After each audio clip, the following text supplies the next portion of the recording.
วิวิธาวิจิตาวัดนี้นาจักกิตนาเก่าหมวกตื่น11นี้สังแปกยันมีหมวกเมยลายตัวไปดังไหนก็พ่อมูมือสาวตื่น11หน่อยนี้สังแปกยันยินบอนหลวงตัวหนือกวางก็พ่อหวงมูมือมังวันก็เป็นแดดมังวันก็เป็นฝนคุ้มคนเราก็เข้าสู่กินตานบางวันก็ฝนต้องไหลเบาขาดน้ำกินกึกไหลนองล้างตีก็หันน้ำทุ่งมึงแล่วานมึงกวักไผ่ปังสร้างในปี2025นี้นาลอยหันจวดหันจีเฮ็ดหือคนเฮาตายลำบากล้างขวางก็ตายน้ำท่วมล้างขวางตายโซก็บ่หันตูล้างขวางสองก็กูฟูมีตายกิ่งกึกซื้อทาก็ยังบ่ลอยอยู่กับตัวย้อนเปิดฝนตกมาหลายแห่งนาตกที่เขาไหลล้างที่บ่พอตกหลายคุ้มคนเฮาก็มีใจตวงตื่นจูกันลูกกินตามใจเฮาหักสู้เฮ็ดสวนอ้อยก็ไหลเงินน้ำเบาคำใจสั่งสักอย่างนำทางสู่ใจเฮาย้อนเบิกคุณเมืองเฮากันเขียนกับสืบกว่าไหนไปคุ้มคนเมืองบ่หักคุ้มเอิงพี่เชียนไหนสีไหนบ้าน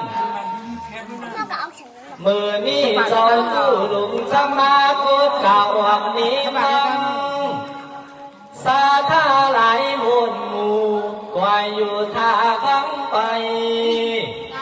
จากก้นไหนไขออกชื่อบอกไว้ตามมีสาธาผู้ใจสินใจบุญไขกล่าวหมายถือว่ายังมี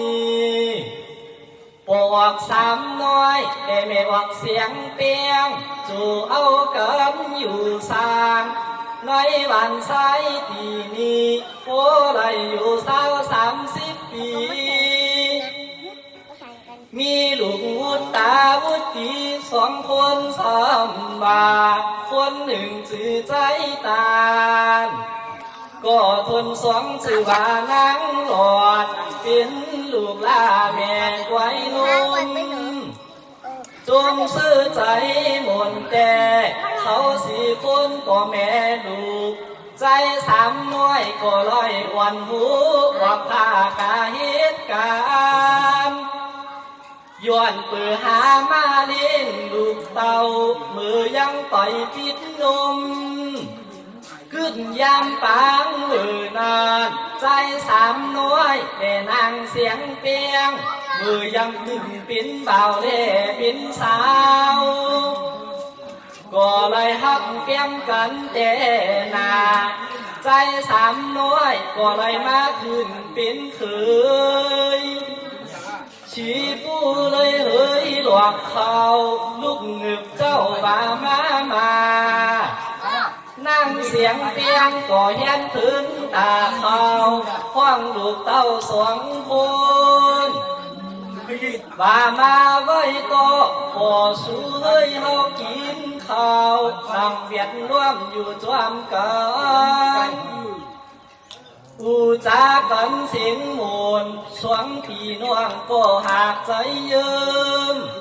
อยู่จวมกันมาตลอดเฮ็ดสร้างอยู่จวมกันต่อเต้าก็มาอูดเปียงเฮือนหลงหลังใหญ่ลูกน้อยให้ก็โคเบาหนาเอา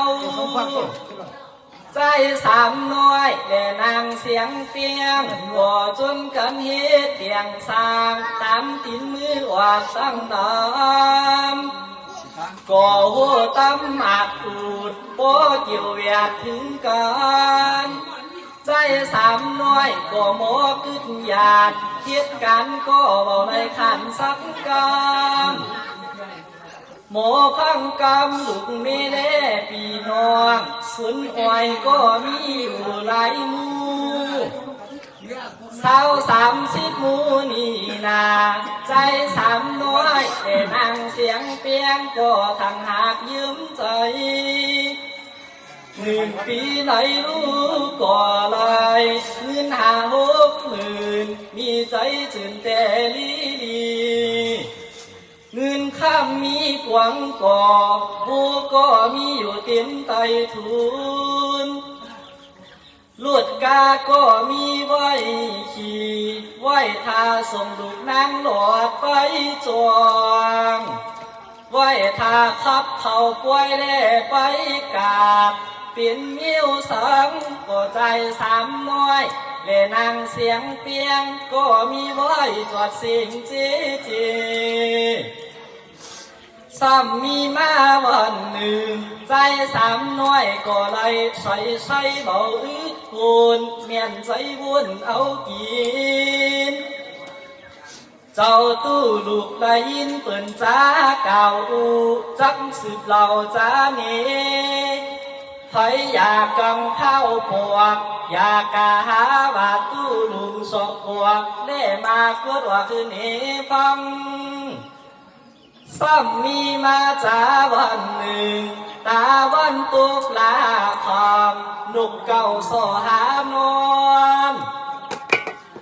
ก็ได้วินเขาหืนใจสามน้อยแด่นางเสียงเพียงมาจับอยู่เหนือจิ้งจวกปีหลังคาเหมือนหลังที่มาสักกรรมสังกาสักอย่างใจสามน้อยก็เลยเอาไม้ถาดเล่ตีตายโอ้ยเสียไรแต่นอเหมือนหลังพ่อแม่เจ้ามาว่างกาอยู่จวมกันตุกมาเที่ยงวันหนึ่งเรานั่งเสียงเปียงก็เลยลุกเจ้าสุมไฟเล่นข่าว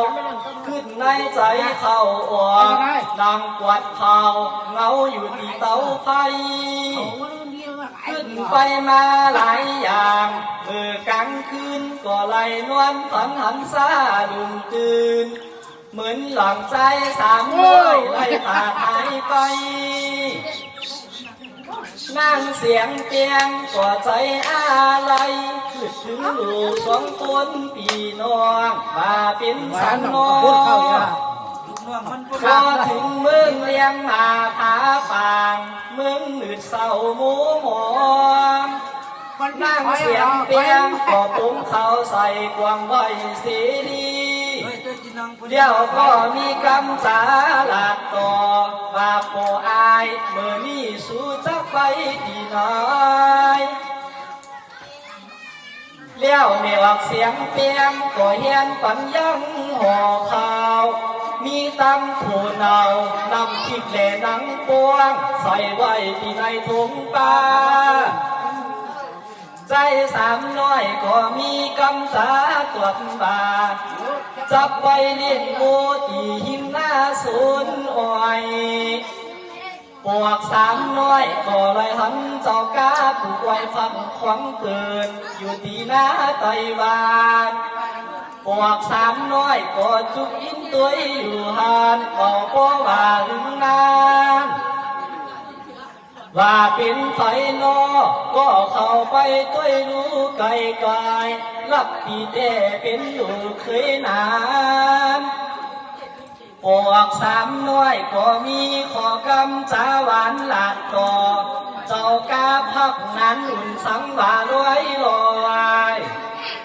เย็นอินลูกปวกสามน้อยก็เป็นอันใจหมายป่ามาพักของนี้กวานฟังข้าวเบาหน้าสอง ในใจตื้นไข่ไล่วันตั้งปืนนั้นอุ่นซ้ำก็ว่าจังหรือกำลายเลี้ยวก็มานู่ยังหูจากยกใส่ขึ้นเลี้ยวก็ไกวไกวกาลอยลอยขับตามคำสั่งปวกสามน้อยกาติ้วคำห่วงหมักล้อใหญ่จุ่มลุงนั้นอุ่นซ้ำก็ปอตกใจซาลุงตื่นยับอัดอ้าวเหยียบใส่เข้ากี้บุญก็เบาจากหมุนขึ้นกวากลายจักไปตั้งนาก็เบาจากมือลอยนั้นอุ่นซ้ำก็บวดพยายามหูจากลงมาขอจุกด้วยว่าอีพอเฮ้ยอยู่นี่ข้าจะไปหาไม่มาเลี้ยงหนึ่งมาสวดกายมันจังตีไหลวักนายเวียงแด่ปันเฮานั้นอุ่นซ้ำก็ไหวนาอย่างกวักกาไปโซหาไม่ก็เบาตันหันปวกสามน้อยก็น้ำเขียวจุกจุกยินอยู่ไปทาน้องกุมนาก็เบานาตุ้ยตั้งหลังมันก็ยินกึ่งใจน้ำแต่นาไปกลมสวดเขาอยู่ใต้ผืนลิกปวกสามน้อยก็น้ำเขียวก็จวงจวงเหมือนปลาจวงกินเวทก็ไล่ไปก็ยือยาอันขวัดไว้อยู่ไปเขียวยิ่งก็ไหลก็น้ำมันยกเหรียญขาวใช้ปิกปวกอยู่เบามันก็หลุดลันลงตกลงใส่ติ่งหูของตั้งกับตั้งก็ได้ปวกสามน้อยก็เบาตันหูตัวคิงลายเล็กก็ฟักเข้าใส่ที่หัวใจก้อนหนึ่งตัวก็จังลายจะว่างเปล่าก็มีเสียงหันกาขามือหนึ่งกวักใส่จะว่างหายก็เสียงเบาออกทัดนั้นอุ่นซ้ำก็เลี้ยวตุ้ยพอว่าขึ้นพักหูจากนั้นลงมาอาขิงเวลา4 โมงมาเพียวเข้าสู่นั้นอุ่นซ้ำก็หันพวกสามน้อยนวลไว้อยู่ใต้ผืนเล็กก็เป็นอันตกใจกูนักเงานั้นอุ่นซ้ำก็กำเรียนขึ้นเนื้อกาตกใจนอไข่หายเลี้ยวก็กังน้ำโทรศัพท์โทรกาไหลสายห่วงเป่าคนตั้งหลายแล่พี่น้องมาช่วยกันแล่มาตุยเจออยู่ไกลแล่อยู่ไกลหรือไรมาช่วยกันแล่ยุบงามใจวงแล่เคยใจจริงแล่ป้าตั้งใจหยอดแล่ป้าตึงนั่งเสียงเปียงตายก็จนการหามเอาตัวพวกสามน้อยพวกไปกาปลูกอ้อยนั่งเสียงเปียงก็หันหลุดน้วงไหลออกตีจิกหว่ำหัวใจนั่งเสียงเปียงก็น้ำตาพายฟังออกห่วงเจ้าผู้ได้สามน้อยก็เบาตักเสียงสังวาดีหอยก็เสียงเบาออกนั่งเสียงเปียงก็ห่วงเป็น2-3 ปวกก็บ่หันเหียงขึ้นมาเลี้ยวก็จนการหามกวักในนาน้ำห่วงปุกมาถึงตีกลางย่างตีมศูนย์อ้อยนั่งเสียงเปียงก็มีน้ำตาย้อยหยดลงมาว่าไผจักมาส่งผู้ขินคาส่งตู้ขากะหาหมอยาไผจักมาตัวใจสามน้อยขึ้นขี่หับนั่งนึกกานั่งเสียงเปียงก็เอาผ้ามาจิตหือปันเวียงหือผู้ตูนใจวิวุ่นหอยอยู่ เลี้ยวก็ชนกันอุ้มย่มขึ้นนังในกาผู้ขับก้านั้นหนอเลี้ยวก็ชวนกันไปส่งแด่หลายคนใจสามน้อยก็เบาหูโตสังสักอย่างดังยิ่งอยู่ในกาใจหนอบามาไว้เฮาจู้กันมือส่งใจสามน้อยกะหาหมอนั่งคำหลงก็ใจกี่เท่าไปจวมเลี้ยวก็นั่งเยื่อยคำก็จวมไปส่งนั่งปีคำก็กาจวมกันใจเศร้ารุ่งใจใหม่หันเลียนคืนเลี้ยวก็ชวนกันขี่ก้าไปนั้นออกก็ขับก้าไปแถวหลอดเกียกบันไทยว่าจับถึงขับรวยปุ่นกว่าดูกันกาจวมต่างกำหนึ่งก็ไปแถวหลอดซื้อลือแถวหล่อเขาไปถึงปีหงยานั้นดอกก็ขับกาเข้ากาจวดไว้กังคงตีหงยานั่งเสียงเปียงก็ห่วงโมยาเข้ามาตุ้ยพอตีซื้อลือยาเบาลอยคือขึ้นกาตีมึงลาเลี้ยวก็จนกันขึ้นนังกากาเทียงพวกพุ่นเขตซื้อลือใจสามน้อยก็ข้างจอมตั้งกว่าทำหาลูกตั้งสองใจสามน้อยก็ยินหวังใจตัวเจ้าเก่าย้อนเปิดใจติดลูกเต้าสองคนใจวิวุนคุงลายใจสามน้อยก็ให้กาจวมตามน้ำตาล้ำย้อยเกียมให้หันก็ว่าอินลูกำหนึ่งก็ไปแถวหลอดเกียกน้ำล้ำปีหานนั้นหนอก็ขับกากาลอยยิ่งไปไกลก็ซ้ำถวยใจผืดให้อืดกาจวมตามนั่งเสียงเปียงก็จังเฮียดหือลอยเป็นไทหันก็ยังไข่ให้แลจวมกันเข้าต่างเมืองลาก็ไปไกลนา3 ชั่วโมงก็มาไปถึงนั้นหนอก็ขับกาหล่อเขาในเขตเมืองลาขับกาเข้าไปถึงตีพงหญ้าใหญ่พ้นน้ำเลี้ยวก็จนกันลงหวังในกากาอยู่ไว้เป็นตีเป็นตางตามกฎหมายในหลงเขาจี้สั่งถึงหมอยาเลี้ยวใครก็ว่าใจดีนั่งเสียงเปียงก็มีกำจาหลัดต่อห่วงหมอยาเขามาขอตุ้ยปานไฟมันก็ใจซื้อหนา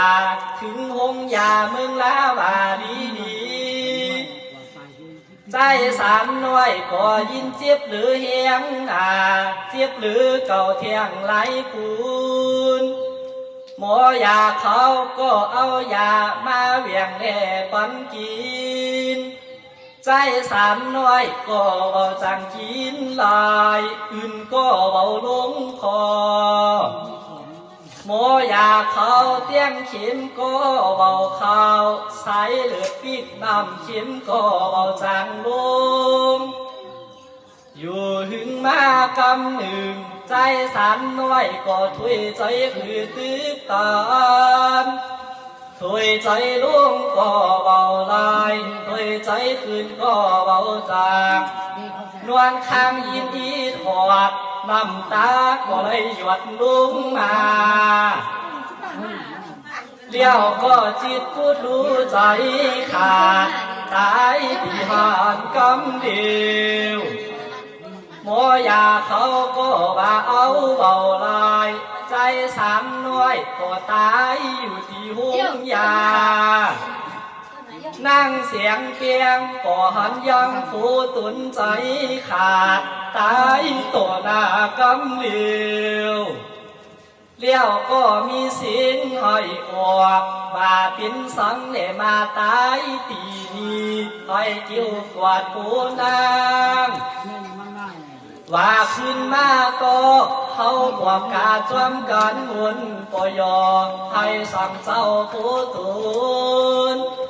เลี้ยวเชิญมาส่งก่อจนกันนำตาหยดฟังมาเลี้ยวตัวใจยีนอก็โทรศัพท์ติดต่อบอกต่อคนตั้งหลายเลี้ยวก็โทรหาใจตามผู้เป็นลูกเห็นชื่อแก่ขีมึงก็ไล่ไปอยู่ดีในขิดมึงสองอยู่ยันหื้นไก่พ่อแม่นั่งเสียงเปียงก็โทรศัพท์บอกคือลูกใจตานผู้เป็นซื้อแล่ปาตามนั่งหลอดยังตึกเห็นอีกอยู่ที่จวงซื้อลือว่าลูกตั้งสวงเอ้ยออกมาเฮือนเฮารู้ก่อนว่าพอสู้ตายเย้าอยู่ไว้ที่เมืองลาใจตันก็ลายินยังสิงแง่มาพอตัวใจไตลาเปลี่ยนใจตามก็เกียนข้อขุมเดียวใจตันก็มีกำจาลาดต่อที่โหน้าผู้ยิบกำเขาเจ้าขออินดูได้เบี่ยงปันใจตันกว่าตัวใจละยินข่าวว่าพอตัวใจไตกว่าน้ำตาใจตานก็ไหลลงมาย่อยหยดฟังไหวพวกเดมาหาขี่กาออกเมืองสอก็เข้าตั้งมันก่อยนา4-5 ชั่วโมงก็ว่ามาถึงวิ่งเมืองลาก็ตัวใจตานมาเขียวหลอดก็ลอยมาหอนก็ช้ำน้อยนวลอยู่ไว้เบาตักสินใจตานก็กังเอียนมาหาปอคุกเข่าหายยิดมือปองามยาวตัวปอช้ำน้อยก็เบาหันคืนเป็นสังเล่ปอมาไตลาทุขา3 คนแม่ลูกเป็นสังเล่ปอมาไตลาทุขา2 คนพี่น้องทุขาก็ยังเบาหูแลกันสองเป็นสังเล่มาไตลาโหหื้นปอหวงเป่าเป็นสังเล่มาไตลาหมอหนึ่งหอยข่าวเล่ตั้งนางย้ำมือแม่สุนทอยสังเล่มาไตลาวักขึ้นลอยกังคงหื้นใหญ่กวางก็หันผัวมาเกี่ยวไตลาหอยนาเล่สุนอ่อยไตลาตุขา2 คนพี่น้องยังหน่อยบ่โมวิกันสองถอยจักมาสวนขาใจตามถอยนาเล่วันกาถอยจักมาสวนขาหาบ่อยเล่ฟันลูกำมีขาจับไปห้องถอยมาปินปอใจตันก็ให้ชอปออยู่ที่หันหึงนานเลี้ยวก็ชวนกันเอาพาเขามาปงโอมตัวปอ3 น้อยบ่อยเสียดีเลี้ยวก็วุ่นสันกันมาเอาตัวปอ3 น้อยปวกกาตั้งหลังเลี้ยวก็โทรศัพท์โทรมาตั้งบานว่าข่าวคือคนตั้งไหลอยู่บ่อยท่าถอยบ่ท่ากว่าตั้งน้อยเสียงหลวงก็ว่าคือจีดีสีเสาห้องเปล่าห้องคนบาดมาชูไว้ที่คนต่างกำนันเขาก็จนการห้ามเอาตัวได้3 น้อยปล่อยอยู่ที่ไหนกา เลี้ยวก็จนเกินขึ้นหนังกาใบปวกปินไผก็น้ำตาออกไหลจืม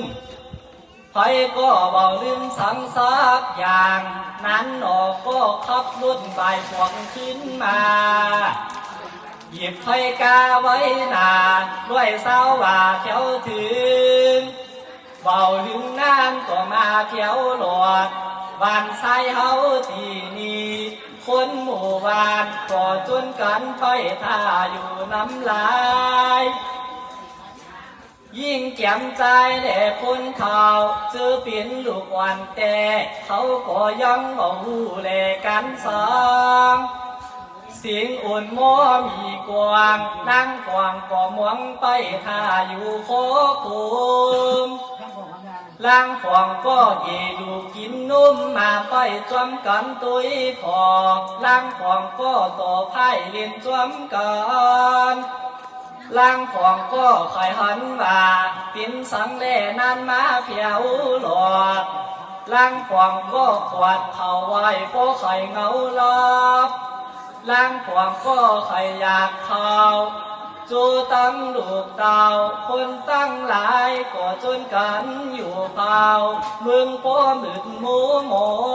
งสังกำหนึ่งก็ไล่หันนั้นออกขับรถกามาเพียวหลอดเข้ามาคือจอดไว้ที่นอกวัดอารามเลี้ยวก็จนการถามเอาตัวใจสามน้อยพวกตีน้อยกามาตำไว้หนวกบานหินข้างวัดป่าจาตีคนต่างทับนั่นนั่งหลอดก็ไล่มาหันย่างตูนปอกอยู่ในความนวลง่ายนั่งหลอดก็มีน้ำตาพายอาบนาพ่วงก่อสามน้อยก็ตื่นขึ้นมาพ่วงไหลกำดูพ่วงไหลปอกตัวปอสามน้อยก็ตักเสียงนั่งหลอดก็ให้ไปมาสิงนางก็โปแหกตัวนางยังตึงเป็นสาวน้อยขึ้นใหญ่ยิ่งอ่อนด้วยผิวพรางการหอแหล่การหืนตัวนางก็ยังเบาโมสังสักอย่างตัวปอซ้ำมาไตเปลี่ยนนางกะเฮ็ดสังตัวนางก็ยังขึ้นจวงตึงหาเห็นหลีกไว้อยู่เป็นสังแล่ปอมาตายเปียกคาไว้หือนางเป็นลูกกำพร้ายิ่งเดียวจากมีไผรู้เหมือนปอพังทุกขาสองคนปีน้องเมื่อยังเป็นลูกวันน้อยเล็กลามมือตัวปอสามน้อยยังมีจิตใจอยู่ก็ยังโมหักลูกตั้งสองกันปอไปไหนก็ยังอุ้มเอลุนไปจอมนั่งหลอดไข่กินสามปอก็ซื้อเบียงหือปานกินป้อนางไข่อยากน้ำอยากข้าวปอก็ตักควนไหวหือตัวนางกันปอแล่แม่จักไปไหนปอก็ยังโมสอนสังว่าลูกอย่าว่าอยากหรือกำยามตาวันตุกลาคำตัวปอก็ห่วงหาลูกว่ามาใจตันแหล่นางหลอดมากินข้าวหมุนยืมกันสามสี่คนแม่ลูกเต่ากินข้าวห่มเพิ่นเดียวเปลี่ยนย่ามไงตาข้าวกินข้าวอิ่มเดียวพอจวนกันเข้าสู่หานอนปอสามน้อยแด่แม่เสียงเปียงก็ยังสวนกำบอกปันตูขามาฮักลูกสุดทีนางหลวดก็มีกำสานิหาหอยซองน้ำตาก็ไหลหลังลงมา ว่าในวันนี้พอซ้ำขึ้นมาตายลาเปียคือทุกขาสามคนแม่ลูกเต้าอยู่ไว้เผ่ามงคลพอสังเล่ตายน้ำดินหินผากาตายลาคนหมู่บ้านเล่พี่น้องของเฮาตายล่าลึงไทยหน้าแหล่ป่าเถินเทียนหือเปิ่นโปลือเป็นสังเล่ตัวปอกเบามาตายน้อยหืนหลงใหญ่กวางจะเอาขวัญปอไว้อยู่แล่สามคืนเป็นสังเล่ปอไปตายหุงสีลิกาตุกซอยยาเบาลอยปอก็ซ้ำปอลอยแหล่ตายไปป่วยนอใส่ใจเฮ้ยปอขาตายล่าดูแม่แม่สีนอตายล่ากาเล่สังเกนั่งหลอดก็ให้พัดแผ่ไปมาที่สันฐานหวังวานใจตันก็มีกำจาตวงบาน่วงนั่งหลวดเฮ้ยอย่าให้ไหลนักจีนคนบ้านก็ไหลมาจวดมาจีคอยเบามาเบาลอยการยึงนี้เบาต้นลอยเลยหันมาเลี้ยวอาจารย์ก็ปล่อยนี่มวนท่าสังฆาเจ้ามาสูดเก่าเข้าตั้งปันเบียกคือใจสามหน่วยกาไปดีเลี้ยวก็จนการขอสินย่อมือไหวสุดจบสุดสิ่งเลี้ยวก็จนกันส่งสาการมีตั้งหลานแหลกดูปีน้องก็มาจีสีเสาจีดีก็จนกันจัดเจียงบาดตุหอหืนไหนมาหามเลี้ยวก็จนกันเอาไม้การมาสอดแขนหาไว้แลท้องโยนเลี้ยวสมณะผ้าสังฆาเจ้าก็นำหนตางเลี้ยวก็หามเอาตูไล่สามหน่วยกาจวมหลองนั่งเสียงเปียงเล่ปาตั้งลูกเต่าก็ลอยหอยจวมกว่าสงสาการนั่งหลอดก็ให้กาจวมหลองใจตานก็ปาถุงคู่พอเจ้านั่งเสียงเปียงก็ปาถุงอื่นกาสวงเวียงหือใจสามหน่วยอันมาลานาเล่ไตปอยล่างขวางก็เอาโจปักใหญ่ๆจอมตังกว่าล่างขวางก็หามเอาไม่รู้กว่าเสียงหัวเศร้ากาจวมตังล่างขวางก็ไปก่อขวางควันไว้ทาที่ในป่าจ้าเตดี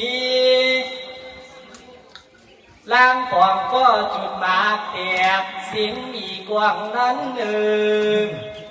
มือวันส่งสาการใจสามหน่วยผู้ตัวดีไตกว่างปันผ่าผ่าหูมึงตาวันก็บ่ลืมมือเศร้าล้างขวางก็เมาเหล้าหากหรือกาจวมตางล้างขวางก็เมาสุราเล่ปียาเที่ยวตั้งกว่าวิวเบิงมึงปอหลึงปอมืดจืดผ้าวังวนยามตาวันจับลงเข้าสู่ไต่พื้นแผ่นดินดงโลกาคนตั้งหลายแล่พี่น้องกอดจนกันถามยกเอาตัวใจสามหน่วยขึ้นต่างซ้ำหรือกว่างโลกายกันคำเจียนก็มีเจตจานตั้งปีจัวผู้มวลเฮ็ดมาเลี้ยวอาจารย์ก็อาลาธนาผ้าสังฆาตุนตามเจ้าว่าขอศีลทัดนั้นผ้าสังฆาตุนมีเสียงก็ถือเอาไม่เต่าเล็กถอยลงความห้องปอกสามหน่วยว่าเอาศีลว่าปานาอาตินนากามิเลมุชาสุลา พวกสามหน่วยไตเดียวโอ้ไปหามีหมอยจนท่าเลมึงผีโคขวังสังมีก็คือพวกสามหน่วยตัวแรกไว้หรือเอากว่ามีตั้งสื่อทาใหม่แรกแคบปีนป้าตามเงินคำเกี่ยวเวียนเสียนสิงแล่ถุงป้าใหม่ควักน้ำแล่จวนบานจันกินกันไดสินเดียวไว้ตักน้ำอาบสีตูวิโหแน่นำสั่งชาสวยเอียกเบียดทาเยี่ยงเงายาสีพันแด่ไม่สีเขียวมีตั้งสื่อเตียวใหม่พื้นงามปีนมิวสังก็นางเสียงเฟียงก็มาอาบปานพวกสามหน่วยไล่สิ่งยาวไหวป้าเข้ากาอยู่ที่ในเมืองผีเลี้ยวโจกันพระตาสินสามดอดดวนงานตีนยวนเข้าใส่ปีกวังดูจี้เผาจี้เผาตูได้สามหน่วยอันไรตายกว่าใจตันแหล่นั่งหลอดก็ไรหันผิวไฟลามบูไม้พันตัวบอกอันอยู่ที่ในกวังไฟเขาสองคนพี่น้องก็นำตาไหลอาบนายิ่งให้ก็จังหันหน้าปอกให้ไม่เอาหรือกาเผาปิ่นเตาสิ่งคนลันหมอตื่นมากเตียขึ้นไปบนจีวกไผ่เตียคืนก็มีอยู่หลายสีลังขวางก็ดุดชีวิตไปทานางเสียงเปี้ยงก็ยินโอดเบาลายฟ้องไทยสั่นกว่าตั้งตัวว่าอุ้ยนอสังเล่มืนหลังอีหูโปปั่นแน่ตาลายทำตัวผู้ใจสามน้อยหายเข้ากาในขวางไฟกานางเสียงเปียงก็ตัวที่ขวางไฟบอกหันสังสักอย่างใจหมากแต่ผู้ตัวสามน้อยอยู่ในเตาไฟนั่งเสียงเปียงก็เลียนไปตุ้ยเล่เข้ากายก็เลยหันกาเผาหมวนพายนื้อตูกายาก็หายไปหมดซ้ำสิ่งหรือกาดูอยู่ไว้เป็นพวดตอนทันกาลูจึมไฟเล่กวนหวดหวดนั่งเสียงเปียงก็นั่งกวาดเข่าให้อยู่ที่ในป่าจ้านั่นแหละหึงนานใจตันแหล่นั่งหลอดก็จนกันห่วงหายอยู่ในป่าจ้าที่ปืนเขาพอสามน้อยก็ไล่โดนหายลายทัดนั่นคนตั้งหลายเล่พี่น้องแต่นั่งเสียงเปียงป้าตั้งหลุมใจตันแต่นั่งหลอดก็จนกันสั่งอำลาพวกสามหน่วยเดียวก็จนกันเตี้ยวไหวพวกเตี้ยวออกในป่าหิวปิ้นสินปิ้นสายอย่างจวมกันเป็นหมู่เตี้ยวเข้าสู่วิหารยกมือสายอยืน10 นิ้วยืนไว้ต่างจวมหูขอหน้าบุญมาป้งโอมแก่ผู้ขาตั้งหลายทัดนั่นนั่งเสียงเฟียงก็ห้องควันหูเขาสามคนแม่ลูกอย่าไรไปตกอยู่ในป่าจ้าที่เปิ่นเผาผีนั่งเสียงเปียงก็ไหวนาขวักตั้งลำยกมือโยตึงไหวอาตีทันห่วงหาก่อนเขาสามคนแม่ลูกคือขึ้นมาควันหูเฮ้ยคือมาอยู่หูงักงามควันคางคือมาอยู่ข้างรวยงักคนควันตาก็คือมาอยู่ตาสาเยี่ยมควันเกียนก็คือมาอยู่เยี่ยมเลอาจีนควันจีนตูขาสามคนแม่ลูกก็อย่าให้ไหลไปหน่อย ใครเจ็บใจแลกปวดดวงก็ขออย่ามีไรมี32 กวนก็ลืมาเล่า92 กวนก็ลืมาหอม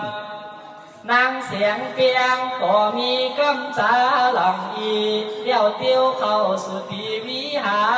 รคุบเข่ายกมือไหวลบลง3 ปอกใจตานแม่นางดอดก็เฮ็ดตามจ้องแง่ย่อยืนไหวสาธุบ่าเอาบุญกวนแลนาปาลามา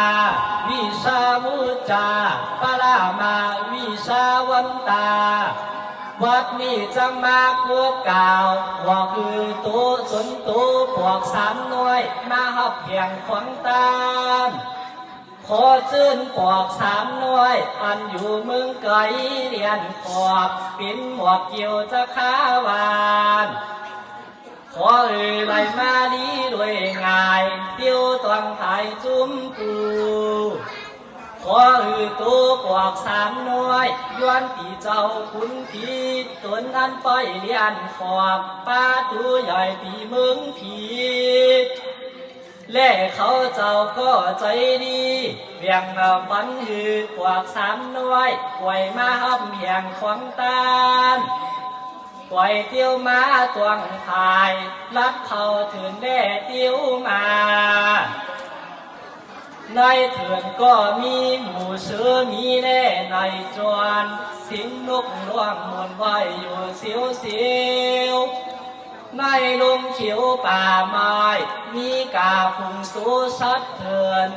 มีตังหมูเถื่อนแหลกวังทานขอจึ้นตัวพวก3 หน่วยเตียนไหลเสียงกำกว่าเตียนไหลไตกาเดียวถึงนานในวันนี้นางเสียงเปียงได้ปาตั้งลูกเต่าปีน้องเขาลงหลายก็ไล่จนกันมาตกเตียงศาลาหุ่นหลังใหม่พื้นใหม่หลังหนึ่งมีความอยู่เจผู้ขวางก็มีหลายอย่างเปลี่ยนกาขึ้นขวางตานเขานำโภชนาอาหารก็เฮียนผืนตามอยู่กินอิ่มเดียวก็ปล่อยใบพวกกาตั้งหลังป้าถุงป้าเล่ห่อข้าวเล่คู่ขึ้นขวางตานพี่อันนั่งเสียงเปียงเล่ลูกเต่าเลยตันฝันแงงตั้งแต่วันนี้มือหนาขอตุนตุกพวก3 หน่วยคือพ้นจากปีตุกขอไรเอาวิญญาณพวก3 หน่วยไปหลอดวิญเกี่ยวหยอดมหานิลาปานควรเลยนะ